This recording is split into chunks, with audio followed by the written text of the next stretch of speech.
नमस्कार, मैं आस्था पांडे और आप देख रहे हैं सी न्यूज भारत और रुक करेंगे खास खबर की ओर। उत्तराखंड में किसानों के लिए डिजिटल व्यवस्था की बड़ी शुरुआत हुई है। अब सरकारी अनुदान और सब्सिडी का वितरण केंद्रीय बैंक डिजिटल करेंसी यानी सीबीडीसी के जरिए किया जाएगा। कृषि मंत्री गणेश जोशी ने इस नई प्रणाली का शुभारंभ करते हुए पारदर्शिता और तेज भुगतान की दिशा में महत्वपूर्ण कदम बताया।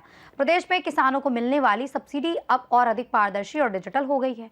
सोमवार को कृषि मंत्री गणेश जोशी ने अपने कैंप कार्यालय में नाबार्ड पॉली हाउस योजना के तहत केंद्रीय बैंक डिजिटल करेंसी के माध्यम से अनुदान वितरण प्रक्रिया का शुभारंभ किया। इस दौरान उन्होंने प्रतीकात्मक रूप से किसानों के खातों में डिजिटल भुगतान भी किया। कृषि मंत्री ने कहा कि ये पहल प्रधानमंत्री नरेंद्र मोदी और मुख्यमंत्री पुष्कर सिंह धामी के किसानों की आय दोगुनी करने के लक्ष्य को मजबूत करेगी। उन्होंने बताया कि उद्यान विभाग द्वारा नाबार्ड की RIDF योजना के तहत क्लस्टर आधारित छोटे पॉली हाउस स्थापित करने के लिए यह डिजिटल सिस्टम लागू किया गया, जिससे लाभार्थियों को पूरी पारदर्शिता के साथ अनुदान मिलेगा।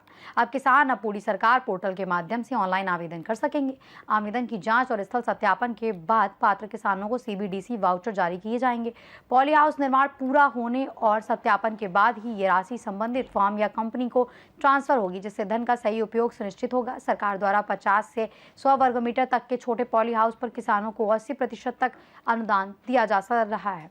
इस योजना के लिए 304.43 करोड़ रुपए की स्वीकृति मिली है, जिससे 3 किस्तों में CBDC वाउचर के माध्यम से वितरित किया जाएगा। कृषि मंत्री ने बताया कि योजना के तहत 25 फार्मों और कंपनियों का पंजीकरण किया गया है, जिससे किसान अपनी सुविधा के अनुसार चयन कर सकते हैं। साथ ही अधिकारियों को निर्देश भी दिए गए हैं कि सभी योजनाओं का भुगतान CBDC के जरिए ही सुनिश्चित किया जाए और ब्लॉक स्तर तक जागरूकता अभियान चलाकर अधिक से अधिक किसानों को जोड़ा जाए। इस अवसर पर कृषि सचिव डॉक्टर SN पांडे, निदेशक उद्यान सुंदरलाल सोमवाल, नाबार्ड और RBI के प्रतिनिधि समेत कई अधिकारी और किसान मौजूद रहे। जो महत्वपूर्ण योजना 304 करोड़ रुपए की है, जिसमें 16,000 पॉलीहाउस लगाने का संकल्प, लगभग 16,000 पॉलीहाउस लगाने का संकल्प हमारी सरकार ने लिया है। जिसके लिए नाबार्ड के माध्यम से 304 करोड़ से अधिक की व्यवस्था हमने की है। CBDC के माध्यम से सीधा ये धनराशि किसान के खाते में जाएगी। आज सिंबॉलिक रूप से कुछ किसानों के खाते में हमने उस राशि को डाला है। ये इस बात को दर्शाता है कि हमारी सरकार पारदर्शिता के साथ काम कर रही है। जो सुशासन की हम बात करते हैं वो धरातल पर दिखाई दे रहा है। और क्योंकि इस योजना का शुभारंभ माननीय प्रधानमंत्री मोदी जी ने किया था, आज डिजिटल क्रांति का युग है।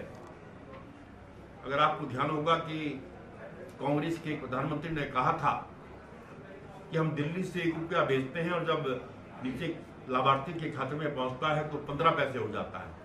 लेकिन अब जितनी भी राशि स्वीकृत होगी सीधा किसान के खाते में जाएगी। आज उन किसानों को भी मैं शुभकामनाएं देता हूं, बधाई देता हूं जिनके खाते में धनराशि आती है। देहरादून से सी न्यूज संवाददाता प्रवचन सिंह की रिपोर्ट। CBDC आधारित ये व्यवस्था किसानों के समय पर सुरक्षित और पारदर्शी तरीके से सरकारी लाभ उपलब्ध कराने में अहम भूमिका निभाएगी। फिलहाल इस खास खबर में बस इतना ही। बाकी देश और दुनिया की तमाम बड़ी खबरों के लिए बने रहिए सी न्यूज भारत के साथ।